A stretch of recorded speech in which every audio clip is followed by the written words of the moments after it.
अस्सलाम वालेकुम जी दोस्तों। रकबा 143 ਨਾਲ ਦਾ ਜੀ ਚੌਰੀ ਅਬਦੁਰ ਰਹਿਮਾਨ अपने चौरी गुलाम सैन के बड़े मशहूर है जी। उन्होंने सेंटर असी फील्ड विजिट करना आए हैं माशाल्लाह जी। ये तुम चैक करो, इन्होंने अंबर एग्रो कैमिकल के प्रोडक्ट असी यूज़ करवा रहे हैं। थले BOP यूज़ करवाई है। तो चौरी साहब ਨੂੰ ਪੁੱਛਦੇ ਇਹਨਾਂ ਦੀ ਫਸਲ ਕਿਵੇਂ ਆ ਤੇ ਕੀ ਇਹਨਾਂ ਨੇ यूज़ ਕੀਤਾ अंबर एग्रो कैमिकल ਦਾ। जी चौरी साहब अस्सलाम वालेकुम जी। जी भाई अली अकबर ਦੇ ਨਾਲ ਮੈਂ ਮੇਰਾ ਪਹਿਲਾ ਸਾਲ ਆ, ਮੈਂ ਚੱਲਿਆ ਵਾਂ। ਇਸ ਤੋਂ ਪਹਿਲੇ ਸਾਡੇ ਬਜ਼ੁਰਗ ਸੀ ਚੌਰੀ ਗੁਲਾਮ ਸੈਨ ਠੇਕੇਦਾਰ, ਇਸ ਇਲਾਕੇ ਦੇ ਮਾਸ਼ਾਅੱਲਾ ਮੰਨੇ ਜ਼ਿਮੀਦਾਰ ਸੀ।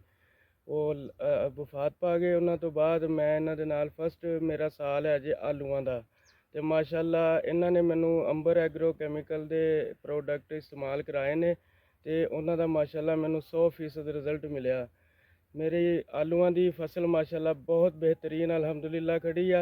मेरे आंढ गुआंढ दे लोग दोस्त भी देख के बहुत खुश ਹੁੰਦੇ ਆ ਤੇ ਕਹਿੰਦੇ ਆ ਕਿ ਮਾਸ਼ਾਅੱਲਾ ਵਾਕਈ ਬਹੁਤ ਅੱਛਾ ਰਿਜ਼ਲਟ ਹੈ ਤੁਹਾਡੇ ਆਲੂਆਂ ਦਾ। ਇਹ ਜੀ ਚੌਰੀ ਸਾਹਿਬ ਦਾ ਪਹਿਲਾ ਸਾਲ ਆ। ਲੋਕ ਕਹਿੰਦੇ ਮਾਸ਼ਾਅੱਲਾ ਜੀ ਪਹਿਲੇ ਸਾਲ ਤੁਸੀਂ ਫਸਲ ਅੱਛੀ ਕੀ ਮਤਲਬ ਸਾਂਭ ਲਈ ਹੈ। ਇੱਕ ਹੁੰਦਾ ਨਾ ਬੰਦੇ ਨੂੰ ਪਹਿਲਾ ਸਾਲ ਪਤਾ ਨਹੀਂ ਕਿਵੇਂ ਫਸਲ ਆਣੀ ਹੈ।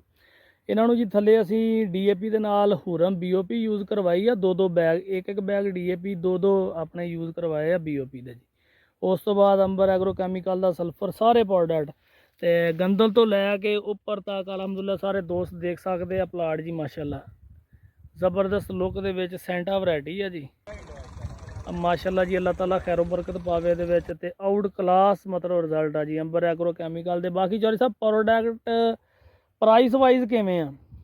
प्राइस वाइज बहुत मुनासिब रेट ने और रिजल्ट 100% अलहमदुलिल्लाह। बहुत सारिया कंपनियां नाल चले हैं, असी प्रोडक्ट भी इस्तेमाल किए हैं, लेकिन प्राइस वाइज बहुत ज़्यादा दूसरों नालों मुनासिब ते रिजल्ट वाइज बहुत अच्छा पाया गया। अंबर एग्रो के जिन्ने भी प्रोडक्ट ने ते असी बहुत मुतमीन हाँ ते इन्हां दे नाल इंशाअल्लाह चलदे रहांगे। शुक्रिया जी चौरी साहब।